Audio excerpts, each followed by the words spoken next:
자, 우리가 이렇게 주일마다, 이렇게 매 주일마다 하나님 앞에서 나와서, 이렇게 하나님의 전에 나와서 예배 드릴 수 있는 이유는 뭐냐면, 다 예수님 덕분입니다. 우리가 이렇게 나온 것 같지만, 하나님께서 허락해 주셔야만 가능한 일이죠. 예수님께서요, 우리를 위해서, 우리를 대신해서 십자가에서 죽으시고, 또 우리의 모든 죄값을 다 십자가에서 치르셨기 때문에, 우리가 하나님을 아빠 아버지라고 부르면서 이렇게 예배를 드리는 줄로 믿습니다. 자, 이처럼 예수님께서 우리를 위해서 행하신 일, 이미 이루신 일, 이 십자가에서 대속하시는 그 이루신 일만 생각해도 정말 감당할 수 없는 큰 은혜의 하나님인데, 큰 하나님의 은혜인데, 그 예수님께서 지금도 우리 예수님께서 우리를 위해서 하시는 일이 있으시다는 것이죠. 그것은 바로 뭐냐면 하나님 보좌 우편에서 우리를 위해서 기도하시는 분이시라는 겁니다. 하나님 보좌 우편에서 우리를 위해서 기도하신다라는 거죠. 이 사실에 대해서 사도 바울이 분명히 언급을 하고 있는데, 로마서 8장 34절, 예수님은 하나님 우편에 계신 자요, 우리를 위해서 간구하시는 자다. 그러니까 하나님 우편에서 하나님을 향해서 기도하시는 거죠. 우리를 위해서 기도하시는 겁니다. 자, 그렇다면 우리 예수님은 우리를 위해서 간구하시는데, 하나님 앞에 기도하시는데 어떤 기도를 할까? 우리를 위해서 어떤 기도를 하고 계실까? 오늘 본문이 어떤 내용이냐면, 예수님께서 이제 십자가의 죽음을 앞에 놓고 마지막으로 기도하는 순간입니다. 십자가의 죽음을 놓게 놓고 제자들을 위해서 마지막으로 드렸던 기도가, 이 예수님의 기도의 내용이 담겨 있는 내용의 일부분을 저희가 좀 같이 봤는데요. 예수님께서 지상에서 드렸던 마지막 기도입니다. 그래서 그것도 마지막 기도인데 제자들을 위해서 하는 기도다라고 생각을 해보십시오. 여러분들도 한번 생각해 보십시오. 마지막 기도를 드리는데 내가 나의 사랑하는 가족을 위해서, 아니면 나의 지체들을 위해서 기도한다고 한번 생각해 보십시오. 마치 유언과도 같은 기도가 아닐까, 그렇게 생각을 한번 해봅니다. 여러분, 유언이 뭡니까? 유언. 많은 이야기를 하고 싶지만, 그 중에서도 유언이니까 특별히 뭔가 좀 압축해서 자신의 일생을 걸고 마지막으로 당부하고 싶은 말, 그게 유언 아니겠습니까? 그러니까 예수님도 지금 제자들을 위한 마지막 유언과 같은 기도라고 한다면, 그렇게 생각할 때는 아마 사랑하는 이 제자들을 위해서 해주고 싶은 기도가 참 많았겠지만, 그 중에서 특별히 좀 더 압축을 해서 좀 더 엑기스 있게, 좀 더 예수님의 마음을 담아서, 그리고 지금 현재 제자들이 당하고 있는, 지금 살아가고 있는 그 제자에게 가장 절실하게 필요로 하고 있는 내용을 기도로 담지 않았을까, 그렇게 생각을 합니다. 여러분도 그러지 않으셨을까 생각을 합니다. 자, 그런데 여러분, 우리가 유념해야 할 사항이 하나 있는데, 그게 뭐냐면 예수님께서 제자들을 위해서 기도해 주셨던 이 당시의 상황을 한번 좀 봅시다. 당시의 상황을 우리가 좀 생각해 봐야 되는데, 자, 그때 상황이 어떤 상황이었습니까? 무슨 제자들에게 좋은 일이 있었나요? 잔치 같은 분위기였나요? 아니죠. 이제 얼마 안 있으면 어떻게 됩니까? 로마의 군대가 와서 로마의 군대 손에 체포되어지는, 그리고 십자가를 져야 하는, 다시 말해서 선생님을 잃을지도 모르는 절망적인 상황이죠. 제자들 앞에 놓인 상황은 그 상황입니다. 잔치 같은 상황 아니에요. 자, 지금까지 제자들은 어떻습니까? 3년 동안 예수님과 공생을 하면서 자신의 배도 버렸죠.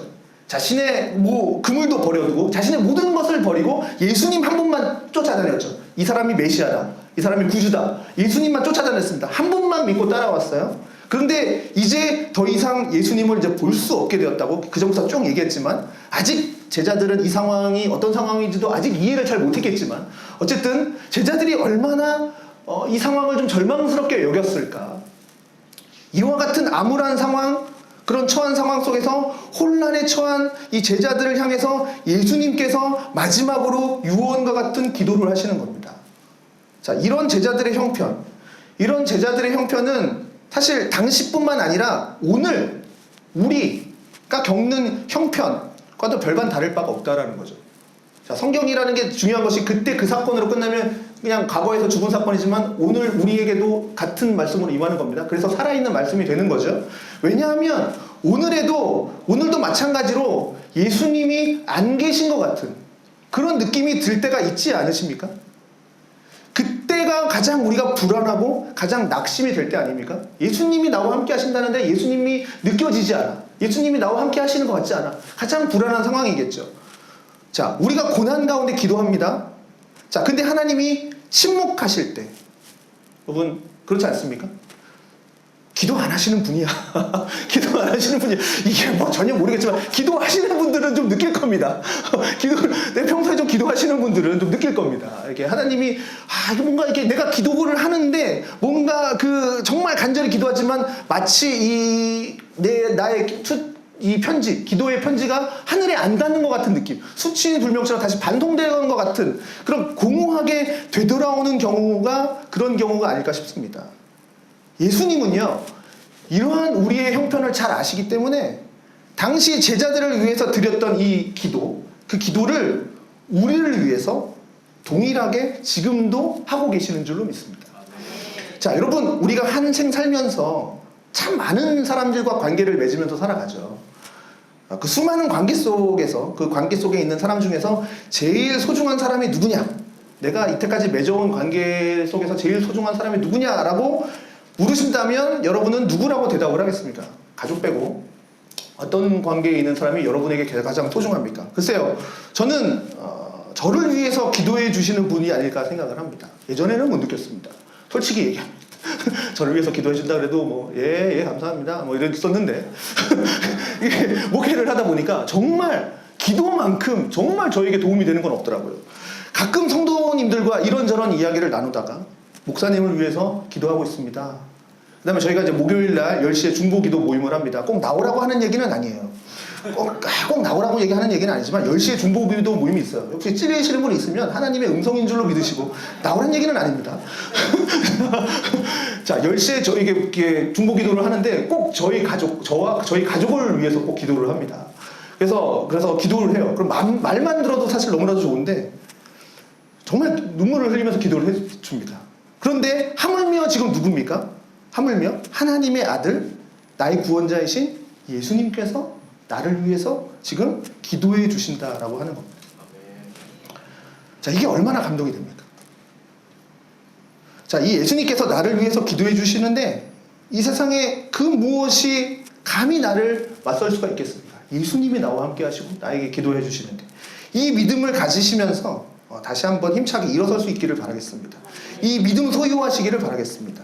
자, 그렇다면 이 당시의 제자들처럼 지금 우리도 지금 환난 가운데, 어떻게 보면 환난 가운데 처한 인생이라고 할 수 있는데 이렇게 환난 가운데 처한 우리의 인생을 위해서 예수님께서 지금도 무엇을 기도하실까?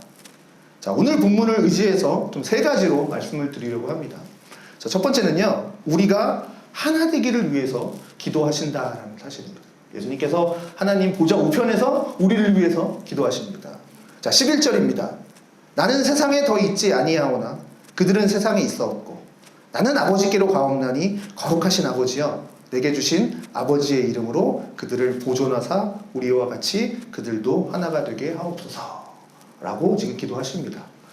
자, 여기서 우리라고 말을 하고 있죠. 우리. 자, 우리가 누굽니까? 바로 성부 하나님, 성자 하나님, 성령 하나님, 삼위의 하나님을 가리키고 있습니다. 자, 이 삼위의 하나님은요, 세 분이 한 분이시고요, 한 분이 세 분입니다.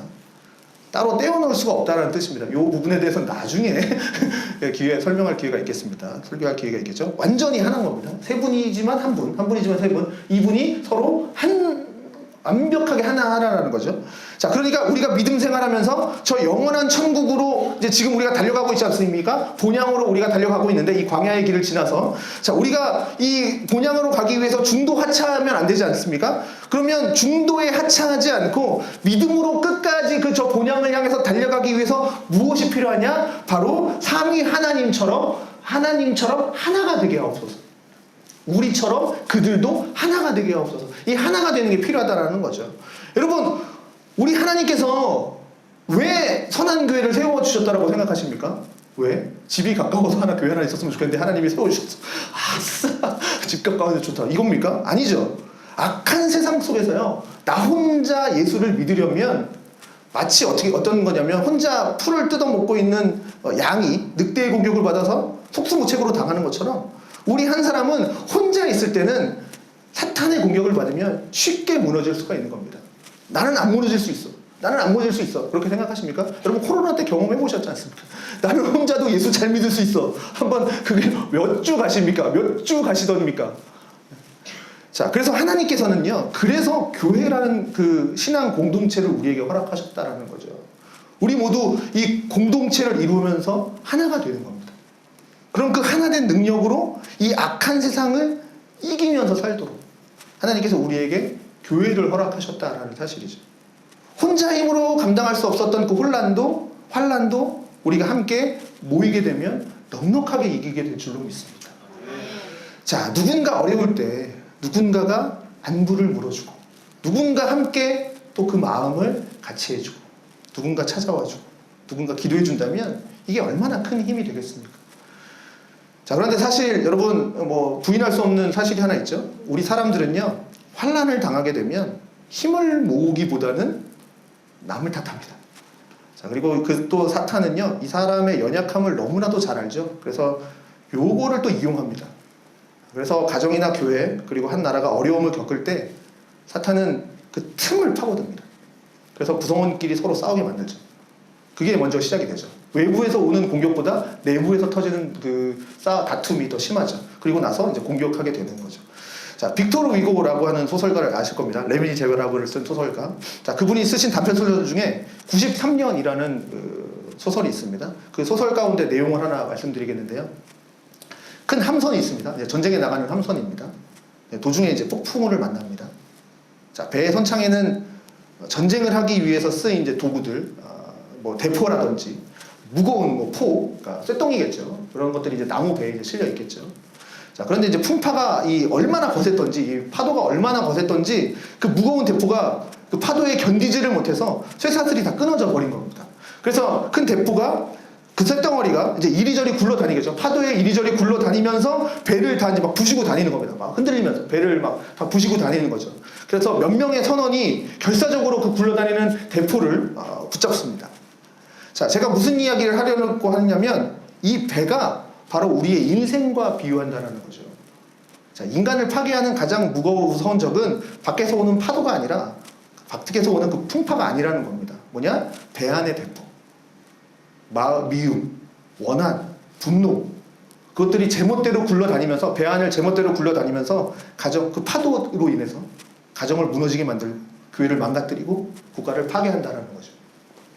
자, 예수님께서 우리의 이 연약함을 너무나도 잘 아시기 때문에 말씀하시는 겁니다. 내가 너희들을 위해서 하나가 되도록 기도하겠다. 그럼 여러분, 이렇게 예수님이 기도해 주시니까, 예수님이 기도해 주시니까 뭐 나는 뭐 괜찮아. 저절로 하나가 될 수 있어. 예수님이 기도해 주시니까. 저절로 하나가 될 수 있습니까? 어렵겠죠. 또한 뭐가 필요합니까? 우리 또한 하나 되기를 힘써야 됩니다. 예수님이 기도하신 것처럼 우리와 같이, 삼위일체 하나님과 같이 우리가 하나가 되어야 하는데, 그러면 어떻게 하나가 될 수 있겠습니까? 여기 삼위일체 하나님이라는 말에 힌트가 있습니다. 어떻게 세 분이고 어떻게 한 분이고, 뭐 한 분이 세 분입니까? 이건 어떤 관계를 이야기하냐면 바로 사랑의 관계입니다. 사랑으로 하나 되어 있는 관계라는 거죠. 따라서 우리가 서로 사랑함으로써 우리의 가정이 또 우리의 교회가 서로 하나가 될 수 있는 겁니다. 사랑의 관계, 사랑으로 맺어진 관계. 그런데 여러분, 사랑에는 수고가 따릅니다. 남녀가 첫눈에 반해서 뭐 데이트를 하고 결혼까지 가는 것은 엄밀한 의미에서 진정한 사랑이라고 보기에는 어렵습니다. 호르몬 작용이 더 클 수 있겠죠. 진정한 사랑은요, 수고가 따릅니다.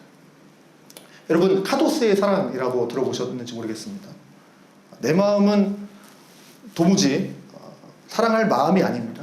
내 마음은 도무지 사랑하고 싶지 않습니다. 내 마음이 그렇게 내키지 않아요. 그런데 뭐 설교에 서로 사랑하십시오 한 번 들었다고 해서 막 기도합니다. 주님, 저 사람, 저 왼수 같은 놈을 좀 사랑하게 해주세요. 이렇게 기도한다고 그 기도가 끝나면 그 마음에 그 사람을 사랑하는 마음이 여러분 막 생기던가요? 말씀 듣고 말씀 반성하면서 내가 사랑하는 마음 생기게 해주세요. 그럼 딱 하면 막 왼수 같은 사람이 막 천사처럼 보입니까? 절대로 안 생깁니다. 기도로 하나로 끝낼 수 있는 문제가 아니라는 거예요. 우리 감정은. 이럴 때는 먼저 어떻게 해야 되냐? 사랑의 행동을 해야 됩니다. 이게 카도스의 사랑입니다. 사랑은요, 내 마음이 동한 다음에 그 다음에 행동으로 따라가는 게 아니고, 진정한 사랑은 내 마음이 내키지는 않지만 먼저 행동을 하고 나서 그 다음에 사랑하는 마음이 따라오는 겁니다. 예를 들어 볼까요? 꼴도 보기 싫은 사람이 있습니다. 얼굴을 보는 순간 고개를 돌리고 싶은 사람이 있어요. 그럴 때 어떻게 하라는 거예요? 고개를 돌리고 빠른 걸음으로 사라져라. 그게 아니고 그 보기 싫은 사람을 가서 웃으면서 먼저 인사를 건네라는 거예요. 이게 카토스의 사랑이라는 겁니다. 웃으면서 이렇게 하라는 겁니다. 죄송합니다. 지난주에 이어서 네, 자 이렇게 하는 거. 그게 자 원수 같은 사람이 있으면 명절에 작은 커피 쿠폰이라도 보내라는 겁니다. 어떻습니까? 간단하고 되게 쉬울 것 같죠? 너무 심플하죠? 밥입니다. 간단하죠? 이렇게 되는 건데 이게 사실 굉장히 어렵습니다. 어려운 정도가 아니라 사실 불가능하죠. 불가능에 가깝습니다. 내 마음이 동하지 않는데 어떻게 행동이 움직일 수가 있겠습니까? 그래서 뭐 하는 겁니까? 우리는 기도하는 겁니다. 그래서 기도하는 거예요. 그래서 예수님은 그것을 위해서 기도해 주시겠다라는 겁니다. 우리가 하나 되기 위해서. 기도함으로써 성령께서 나도 모르게 사랑의 행동을 하게 만드는 거죠. 성도 여러분, 우리는 그 일을 할 수 있는 사람들입니다. 나는 못해? 아니죠. 할 수 있습니다. 왜 그렇습니까? 우리는 하나님의 사랑을 알기 때문에 그렇다라는 거죠. 여러분, 우리가 하나님의 사랑을 받을 만한 자격이 있었습니까? 내가 저 사람보다 낫기 때문에 하나님이 날 택하신 겁니까? 정말 그렇습니까? 내가 다른 사람보다 낫다고 생각하십니까? 그런 사랑 받을 만한 구석이 있다고 생각하십니까? 그런데 하나님은 어떻게 하셨습니까? 우리를 무조건적으로 조건 없이 사랑하셨다라는 거죠. 우리를 구원해 주셨습니다. 이게 하나님의 사랑입니다. 우린 그 사랑을 알고 있습니다. 그럼 누가 먼저 다가가야겠습니까? 하나님의 사랑을 아는 내가 먼저 다가가고 먼저 손을 내밀어야 됩니다. 그래야 우리는 하나가 될 수 있습니다. 자, 하나가 되는 이 수고를 하지 않으면 우리는 하나가 될 수 없습니다. 우리 예수님께서 바로 그것을 위해서 기도해 주시겠다라는 겁니다. 기도하겠다라는 거죠. 이렇게 하나 될 때 우리는 비로소 가정이 당한 환난, 교회가 당한 환난, 어쩌면 우리나라가 당한 환난을 우리가 넉넉히 이겨내는 줄로 믿습니다. 자, 여러분들의 가정이 또 우리 교회가 여러분들이 모든 속한 모든 공동체가 그 하나하나가 사랑으로 하나됨으로 어떠한 환난도 넉넉히 이겨내는 그 은혜가 있기를 간절히 축원드립니다. 자, 그런가 하면 두 번째로 예수님은 환난을 당한 우리를 위해서 기도하시는 것이 있는데 바로 악에 빠지지 않도록 기도하신다라는 겁니다. 자, 15절 보겠습니다. 내가 비옵는 것은 그들을 세상에서 데려가시기를 위함이 아니요 다만 악에 빠지지 않게 보존하시기를 위함이니이다. 자, 이제 예수님은 천국 가십니다. 십자가에서 죽으시고 부활하시고 승천하셔서 천국으로 가시는 거죠. 그러나 지금 제자들은 어디 있습니까? 세상에 있습니다. 11절 말씀을 보면서 예수님 마음이 더 느껴지는데요. 11절을 잠깐 보면 나는 세상에도 더 있지 않고 영광스러운 천국으로 들어가옵나니 이렇게 돼 있죠. 자, 예수님 얼마나 좋으실까요? 그런데 한편으로는 그들은 세상에 있습니다. 있사옵고 이게 무슨 뜻입니까? 내가 지금 영광스러운 저 좋은 천국으로 가는데 할 수만 있으면 내 사랑하는 제자들을 다 같이 데려가고 싶다. 그런 말이죠. 그런데 그럴 수가 없죠. 하나님 뜻이 아닌 거예요. 그러니까 예수님 마음이 너무 안 된 거죠. 나만 가기에는 그렇죠? 사랑하는 제자들이 있는데. 그럼 이제 예수님이 하실 수 있는 일은 뭡니까? 제자들이 악에 빠져서 망하지 않도록 그 악에 빠져서 천국으로 들어가는 일에 탈락하지 않도록 그들을 위해서 내가 기도하겠다라는 겁니다. 악에 빠지지 않도록 지켜 보호해 주시기를 하나님 앞에 지금 간절히 기도한다라고 지금 말씀을 하고 있습니다. 여러분, 정말 이 세상은 정말 악한 곳입니다. 살면서 정말 더 느끼는 것 같아요. 살면서 정말 악한 곳입니다. 악한 세력들이 얼마나 우리를 망하게 만들려고 끊임없이 우리를 공격하는지 모르겠습니다. 잠시 한눈 팔고 있으면 그 틈을 들어옵니다. 잠시 내가 딴 생각을 먹고 있으면 그 딴 생각으로 들어옵니다. 그래서 교회를 저주하고 세상을 저주하고 사람을 저주하고 때로는 어떻게 해요? 그렇게 안 되면 달콤한 유혹으로 함정을 파놓죠. 그렇게 해서 파놓고 기다리기도 하고 때로는 감당하기 어려운 그런 환난, 그런 파도를 만들어서 일으켜서 하나님에 대한 신뢰를 잃어버리게 만듭니다. 그러므로 우리는 정말 악에 빠지지 않도록 정신 바짝 차려야 돼요. 정신 바짝 차리고 악을 대적해서 막아내야 됩니다. 특히 여러분 토요일 조심하셔야 됩니다. 토요일 여러분 다 경험 있으시죠? 토요일날 일 생깁니다. 주일날 과감하게 끊어내놓을 수 있는 좀 필요합니다. 토요일날 부부간의 싸움 자주 일어납니다. 여러분 저도 경험해봤어요. 저도 경험해본 사람입니다. 토요일 조심하셔야 돼요. 여러분 주일을 그래서 항상 토요일도 주일을 준비하는 날입니다. 여러분 악에 빠지지 않도록 조심해야 됩니다. 잠깐 방심한 사이 왜 양말을 여기다 벗어놨어? 나 교회 안 가. 막 이러죠. 그죠? 정말 말도 안 되는 것 같거든요. 교회. 여러분 정말 조심해야 돼요. 그 빈틈을 파고드는 겁니다. 그 빈틈을. 여러분 이와 같은 악의 세력을 어찌 나 한 사람의 힘만으로 물리칠 수 있겠습니까? 사탄은요 우리보다 훨씬 지혜로워요. 인정하고 싶지 않지만 우리보다 훨씬 지혜롭습니다. 그렇기 때문에 우리는 하나님의 도우심을 구할 수밖에 없다라는 거죠. 우리 예수님 이 연약한 우리를 아시기 때문에 지금도 어떻게 하십니까? 우리를 악에서 지켜달라고 우리를 위해서 기도하신다라는 겁니다. 만약 예수님의 이 기도가 없으면 오늘날 우리가 어떻게 이렇게 건재할 수 있었을까? 이렇게 주일날 주님 앞에 나와서 하나님 앞에 예배할 수 있었을까? 그런데 여러분 여기 중요한 사실이 있는데 뭐냐면 12절 보니까 그들을 보존하고 지키었나이다. 이렇게 주님이 지금 말씀하고 계시는데 이 말은 마귀의 여러 가지 공격을 그냥 지켰고 보존했다. 그냥 수동적으로 그 공격에 방어했다. 그런 뜻이 아닙니다. 적극적인 자세로 마귀와 싸워서 승리하는 백성이 되게 해달라는 뜻입니다. 제가 아까 말씀드렸죠. 15절 내가 비옵는 것은 그들을 세상에서 데려가시기를 위함이 아니고 다만 악에 빠지지 않게 보존하시기를 위함이다. 그러니까 그들을 세상에서 데려가기 위함이 아니다. 이 말은 그냥 단순하게 온실 속의 화초처럼 그냥 남아서 그냥 곱게 자라라. 세상은 위험하니까 교회 와서 그냥 교회 가서 살아라. 그냥 교회 가서 그냥 기도만 해라. 이런 뜻이 아니라 그냥 비닐하우스를 다 걷어버려고 이 세상의 모진 풍파 그것과 싸우면서 악과 싸우면서 승리하길 원한다라는 거예요. 그래서 우리를 이 세상 가운데 남겨놓으신다라는 거예요. 이 주일날 예배를 드리는 이유가 뭐냐? 내가 한 삶 동안 흐트러진 초점을 다시 주님 앞으로 고정하는 시간입니다.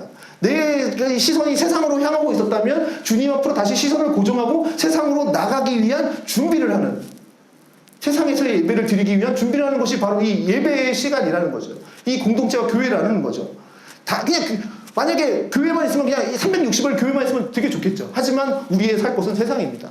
세상에서의 예배를 성공을 해야죠. 세상에서의 자, 그냥 곱게 비닐하우스에서 자라는 게 아니라 세상 속에서 악과 싸우면서 풍파와 싸우면서 승리하길 원하시는 거예요. 그래서 우리를 남겨두신 겁니다. 그리고 그 예수님은 그 영적 전투에서 우리가 혼자 싸우지 않도록 우리가 승리할 수 있도록 계속해서 뒤에서 기도해 주신다는 겁니다. 마치 아론과 훌과 오세와 같이 기도해 주신다는 거예요. 끊이지 않을 겁니다. 여러분 메리앤 베이커라는 분 아십니까? 찬송가 많이 부르시는 분을 아실 줄 모르겠는데요. 아주 믿음 좋은 여성이었습니다. 어느 날 이분 가정에 믿음 좋은 가정이에요. 청천벽력과 같은 일이 벌어지게 되는데 질병이 찾아왔습니다. 한순간에 그 질병으로 인해서 아버지와 어머니가 똑같은 병에 걸려서 죽습니다. 그리고 얼마 후에는 똑같은 병으로 자기 남동생도 같은 병으로 세상을 떠납니다. 그리고 자신도 똑같은 병으로 죽을 위기에 이제 놓이게 된 거죠. 생각해보니까 이제 아마 그 당시 1800년대니까 아마 폐결핵이었던 것 같아요. 지금까지 이 가정은요, 예수님 잘 모시면서 살았어요. 예수님 위해서 헌신하면서 살았는데 집안이 막 이렇게 이 모양이 되어버렸으니 마음이 얼마나 괴롭겠습니까? 그래서 베이커 여사는 어느 날 울분을 참지 못하고 하나님 앞에 소리 지르면서 때렸습니다. 하나님, 왜 우리 가정을 돌보지 않습니까? 지금 주님만 믿고 따라갔는데 이게 무슨 날벼락입니까? 소리 지르면서 몸부림을 칩니다. 그때 성령 하나님께서 그의 마음을 여셔서 성경을 펴게 하셨는데 마음을 주신 거죠. 성경을 보게 하시는. 그래서 마태복음 8장의 말씀을 보게 되었습니다. 마태복음 8장 예수님께서 깊은 잠에 빠지셨고요. 배는 폭풍우를 만나서 부서지기 일보 직전이었습니다. 제자들이 폭풍우가 치니까 상황이 급박하죠. 그래서 예수님을 흔들어 깨웁니다. 주여 우리가 죽게 되었나이다. 빨리 왜 주무시고 계십니까? 일어나십시오. 예수님은 일어나시자마자 믿음이 적은 자들아 왜 무서워 떠느냐 하시면서 책망하시고 일어나 바다를 향해서 어떻게 하십니까? 잔잔하라 라고 명하십니다. 그러자 바다는 언제 그랬냐는 듯이 잔잔해졌죠. 자, 베이커 여사는 이 말씀을 묵상하면서 이 마음에 큰 평안을 얻었습니다. 아, 그렇구나. 예수님이 주무시는 계시는 것 같아도, 지금 내 눈앞에 보이지 않는 것 같아도 주무시는 것이 아니었구나. 그분이 한번 잔잔하라 하시면 이 세상에 어떤 악도, 어떤 파도도 그 명령에 복종해서 잔잔해지는구나. 그 마음을 갖는 순간 이분이 찬송 가사를 쓰게 됩니다. 그 찬송 가사가 바로 371장입니다. 제가 가사를 좀 읽어드리겠습니다.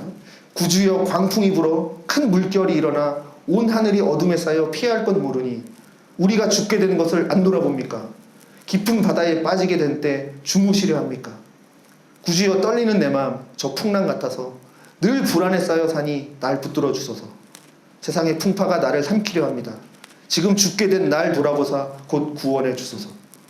큰 바람과 물결아 잔잔해 잔잔해. 사납게 뛰도는 파도나 저 흉악한 막이나 아무것도 주 평안히 잠들어 누신 배 뒤엎어 놓을 능력이 없도다.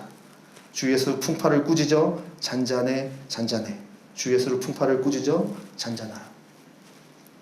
여러분, 하루하루가 어쩌면 이렇게 두렵습니까? 환난 앞에서 여러분들의 마음에 염려와 근심이 쌓입니까? 지금도 하나님 보좌 우편에서 악에 빠지지 않도록 나를 위해서 예수님께서 기도하십니다. 때로는 주무시는 것 같아도, 우리가 필요할 때 찾아오시는 것 같지 않아도 예수님은 저 하늘에서 나를 위해서 기도하고 계십니다. 우리 예수님께서 나를 위해서 기도하고 계시는 이상 이 세상에서 나를 집어삼킬 자는 아무도 없음을 믿으십시오. 환난을 넉넉히 이겨내는 여러분들 되시기를 간절히 축원드립니다. 자, 끝으로 한 가지만 더 생각합시다. 환난을 만난 우리를 위해서 예수님이 뭘 기도해 주시는가? 진리로 거룩하게 해달라라고 기도하십니다. 자, 17절 보겠습니다. 그들을 진리로 거룩하게 하옵소서. 아버지의 말씀은 진리니이다. 자, 이 17절 말씀을 가만히 놓고 보면 단순하게 생각해서 제자들이 죄 많은 이 세상에서 하나님 말씀으로 그냥 진리로 잘 무장해서 그냥 세상과 구별되게 거룩하게 잘 삶을 살게 해주십시오. 예수님의 기도, 그렇게 예수님의 기도처럼 들리지 않으십니까? 그런데 여러분, 여기에서 진리로 거룩하게 하옵소서 이 말에는 그거보다 더 깊은 뜻이 담겨 있는데요. 여기 거룩하게 하다라는 말에 해당하는 헬라어가 이제 하기하조라는 이제 단어입니다. 이 말의 뜻이 뭐냐면 특별한 목적을 위해서 구별되었다라는 겁니다. 특별한 목적을 위해서. 이 거룩하게 하옵소서 이 말이 특별한 목적을 위해서 구별되었다. 그러니까 뭐 이런 거죠. 한 예수님은 이미 거룩하신 분이죠. 그러니까 진리로 거룩하게 하옵소서 이런 얘기죠. 진리로 구별되게 하옵소서 이런 뜻이죠. 자, 17절 말씀만 놓고 볼 때는 왜 우리를 거룩하게 해달라는지는 그 분명한 목적이 나오지 않지만 19절을 봐야 됩니다. 자, 19절 보시면 그들을 위해서 내가 나를 거룩하게 하오니 이는 그들도 진리로 거룩함을 얻게 하려 함이니이다. 자, 여기 보니까 내가 나를 거룩하게 하오니 라는 말씀이 있는데 이게 무슨 뜻이냐면, 자, 예수님은요 이미 거룩하신 분이죠. 이미 거룩하신 분이십니다. 하나님의 아들이시잖아요. 자, 죄가 없으신 분이십니다. 그러니까 스스로 거룩하실 필요가 전혀 없죠. 거룩하신 분이니까, 이미 거룩하신 분이니까. 그런데 내가 나를 거룩하게 한다 라는 말, 그건 무슨 뜻이냐면 이 말은 예수님이 예수님 자신을 특별한 목적을 위해서 거룩하게 했다, 구별되게 했다, 이런 뜻을 담고 있습니다. 그러면 이 특별한 목적을 위해서 구별됐다, 거룩했다라는 건데 그 특별한 뜻이 뭐냐? 하나님께서 예수님을 세상에 보내신 그 목적, 죄인들을 구원하시기 위해서 십자가를 져야 되는 그 사명, 자신 스스로를 그 사명자로 구별했다, 이런 뜻을 담고 있는 겁니다. 자, 이제 뜻은 명확해졌죠. 그럼 어떤 뜻이 되겠습니까? 하나님께 받은 사명을 이루기 위해서 예수님 자신을 특별하게 구별하셨다. 나를 거룩하게 했다. 마찬가지로 그들도, 제자들도 진리로 거룩함을 얻게 하려 합니다. 내가 나를 거룩하게 했다. 특별한 사명을 위해서 구별되었으니 제자들도, 이 얘기죠. 제자들도 예수님처럼 복음 증거를 위해서 이 땅에 보냄받은 증인의 사명을 이루도록 기도하신다, 이런 얘기입니다. 단순히 세상에서 그냥 뭐 거룩해서 잘 살고 이런 뜻이 아닌 거죠. 그 정도의 차원을 넘어서는 거죠. 따라서 예수님께서 환난을 당한 우리를 위해서 기도하시는 내용이 뭐냐? 고작 지금 그 환난, 지금 겪고 있는 그 어려움, 그런 시간을 잘 이겨내라. 거기서 그치는 게 아니라 예수님은 더 큰 그림, 더 큰 그림에서 우리 인생을 보고 계신다라는 거죠. 환난에도 불구하고 어려움을 당했음에도 불구하고 보다 적극적으로 이 세상을 구원하시기 위해서 지상 속으로 증인의 사명을 가지고 나아가라. 이런 얘기입니다. 그렇게 나아가게 되면 어느덧 환난을 이겨낼 수 있다. 그걸 위해서 예수님이 기도하고 계신다. 예전에 한국의 지하철을 타면 통로에서 예수님 복음 증거하시는 분들 보신 적 있으시죠? 지하철에서. 제가 기억에 남는 한 분이 있는데 한 50대 여성 정도 되시는 분이에요. 깔끔하게 이제 딱 옷 입으시고 통로에 서서 교양 있는 목소리로 얘기하시는 거죠. 뭐 예수 믿으세요 이렇게 안 했어요. 예수 천당 붙인지요 이런 얘기 아닙니다. 교양 있는 목소리로 얘기한 겁니다. 여러분, 제가 이 자리에 선 것은 물건을 팔려 온 것이 아닙니다. 저는 두 아이를 학교 보내고 이 자리에 나왔습니다. 저는 주부입니다. 저는 그렇게 넉넉한 생활을 하고 있지는 못합니다. 그렇지만 저는 너무너무 행복하고 너무너무 기쁩니다. 저는 예수님 믿어서 너무나도 행복합니다. 예수님 믿어서 너무나도 기쁩니다. 여러분들도 저처럼 예수님 믿고 천국의 기쁨 소유하시기를 바랍니다. 좋은 하루 되세요. 인사하더니 그 다음 칸으로 가시더라고요. 제가 그 장면을 보면서 야, 저분 참 멋있다. 증인의 사명으로 고단한 인생길인데 그런데 그 인생길을 헤쳐나가고 있는 저 모습을 보면서 그렇게 감동적일 수가 없었습니다. 야, 그때는 제가 전도사였는데 야, 나보다 낫다. 야, 100명의 전도사보다 저분이 훨씬 낫다. 그런 생각이 들었습니다. 여러분, 우리가 환난을 당하게 되면요, 되게 어떻게 합니까? 여러분들 환난을 당하게 되면 내 눈앞에 닥친 현실의 문제에 몰입하기가 쉽습니다. 거기에 집중하죠. 나한테 닥친 환난. 예를 하나 들어볼까요? 내가 영혼을 끌어모아서 아파트를 하나 샀다고 생각해 봅시다. 연끌을 해서. 그런데 사자마자 집값이 내려가요. 은행을 뉴스를 봤더니 금리가 올라간답니다. 자, 얼마나 걱정되겠습니까? 이렇게 되면 이제 뭘 걱정합니까? 집값은 떨어지고 금리는 올라가고 이자 걱정을 합니다. 연끌을 해서 샀으니까. 이자 올라가네? 어떡하지? 자, 우리는 또 누굽니까? 또 구별된 예수님의 제자입니다. 또 세상 사람들과는 또 달라야 되죠. 진리의 말씀으로 거룩하게 살아야 되죠. 그런데 내가 지금 증인으로서 예수님의 제자로서 이 세상에 복음을 전해야 될 사명을 또 있다는 사실을 이때는 잊어버리는 거죠. 온 정신이 어디가 있어요? 이자 갚을 생각에. 우리 보통 이렇게 말합니다. 지금 내 발에 떨어진 불부터 좀 끄고 봉사할게요. 그 이후에 뭐라도 할게요.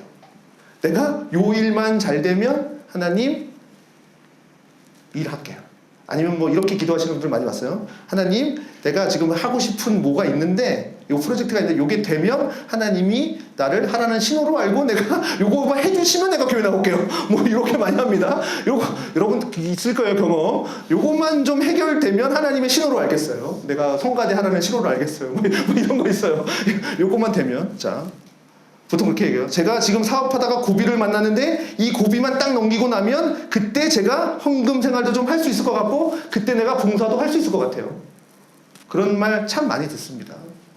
저는 그 말을 들으면서 그 말이 다 진실이라고 믿어요. 그 말은 거짓으로 하는 말은 아니라고 생각을 합니다. 근데 왜 그게 안 되는지 아십니까? 해당하시는 분들 얘기해 보십시오. 해당하시는 분들 그런 소원을 했는데 왜 그걸 못 지키는가? 우리 인생이 그렇다라는 거예요. 뭐냐? 우리 인생이 우리를 거짓말쟁이로 만든다는 거죠. 무슨 뜻입니까? 우리 인생의 문제라는 것이 그냥 파도와 같죠. 한 가지 문제가 해결되고 나면 또 다른 문제가 옵니다. 그러니까 자꾸 파도와 같죠. 그러니까 자꾸 문제를 해결했는데 또 오니까 해결하고라고만 해요. 평생 문제 해결하다 끝나요. 우리가 누굽니까? 우리는 사명을 위해서 부름받은 자들입니다. 그런데 이 인생이라고 하는 문제, 인생에 만나는 문제가 우리로 하여금 사명자로 살아가도록 만들지 않더라는 거죠.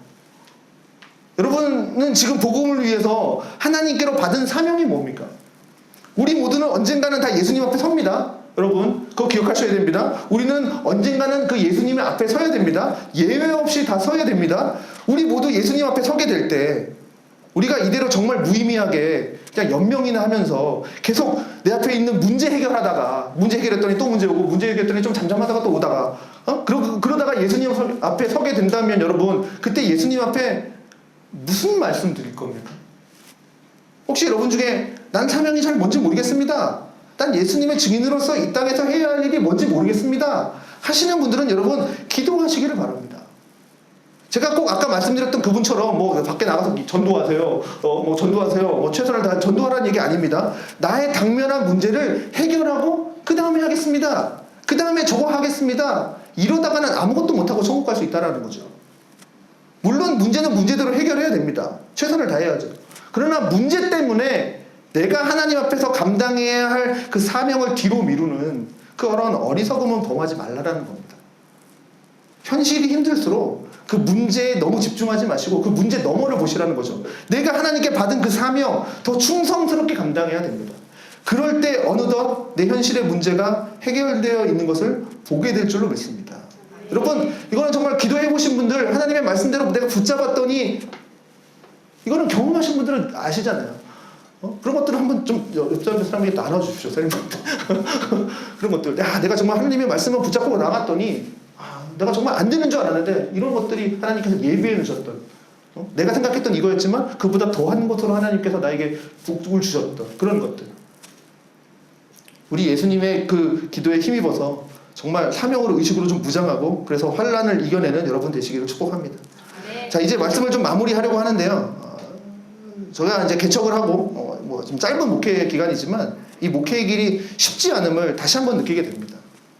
저의 부족함을 좀 많이 느끼게 되는 시간이었던 것 같아요. 우리가 예수님은요 솔직히 우리 눈에 안 보이잖아요. 여러분 예수님 보신 적 있으십니까? 여러분 예수님 보신 적 있으십니까? 보이지 않잖아요. 예수님이 날 위해서 기도해 주신다? 별로 감동 없죠. 여러분 예수님이 여러분을 위해 기도해 주신다 뭐 아유 감사하네 아유 그러십니까? 사실 실감도 안 나죠. 그런데 우리 중에 예수님의 이름으로 나를 위해서 기도해 주는 것을 알게 될 때 그죠? 우리가 남을 위해서 예수님의 이름으로 기도해 주지 않습니까? 그때 비로소 모든 것이 깨달아집니다. 예수님께서 하나님 우편에서 날 위해서 기도해 주고 계시는구나. 이 사람을 통해서. 그죠? 이게 생각나면서 힘을 내게 되더라는 거죠. 여러분 이겁니다. 예수님은요 하늘 우편에서 우리를 위해서 기도해 주고 계세요. 아까 말씀드렸죠? 우리를 위해서 기도해 주고 계시는데 우리는 그 예수님의 제자가 되어서 예수님의 이름으로 서로를 위해서 기도해 주고 있는 겁니다. 그래서 마지막에 어떻게 기도합니까? 예수님의 이름으로 기도하죠. 그렇죠? 예수님이 뭐라고 하셨습니까? 내 이름으로 무엇인지 내게 구하면 내가 행하리라. 예수님의 이름으로 서로를 위해서 기도해 주는 그 기도는요. 예수님의 기도와 똑같은 효력을 가진다는 거죠. 하나님께 드려지는 겁니다. 그러니까 나를 위해서 기도해 주는 10명이면 그 10명에 예수님이 기도해 주는 겁니다. 그게 나를 위해서 기도해 주는 사람이 20명이면 그 20명이 기도해 주는 겁니다. 이게 얼마나 환난을 이길 수 있는 큰 힘이 되겠습니까? 여러분 주위에 환난 당한 분들 계십니까? 혼자인 것 같이 외로워 떠는 그런 형제 자매들 있으십니까? 그분들을 위해서 꼭 기도해 주시기 바랍니다. 우리 예수님 말씀하셨어요. 요한복음 16장 33절 세상에서는 너희가 환난을 당하나 담대하라. 내가 세상을 이기었노라. 세상을 이기신 이 예수님이 지금도 하나님 우편에서 우리를 위해 기도해 주고 계십니다. 우리가 하나님 믿는다고 하지만 때로는 마치 하나님이 안 계신 것처럼 나와 함께 하시지 않는 것처럼 그런 생각에서 너무나 두렵고 외롭고 그래서 다 포기하고 버리고 싶은 그런 마음이 들 때가 있지 않겠습니까? 여러분 그래도 절대로 절망하지 마시기 바랍니다. 우리 예수님 지금도 우리를 위해서 기도하고 계십니다. 우리 예수님께서 우리를 위해서 기도하시는 이상 이 세상에 우리를 당할 자는 아무도 없는 줄로 믿습니다. 자, 오늘 이 사실 믿고 항상 믿음으로 승리하는 우리 모두가 되기를 간절히 축원드립니다.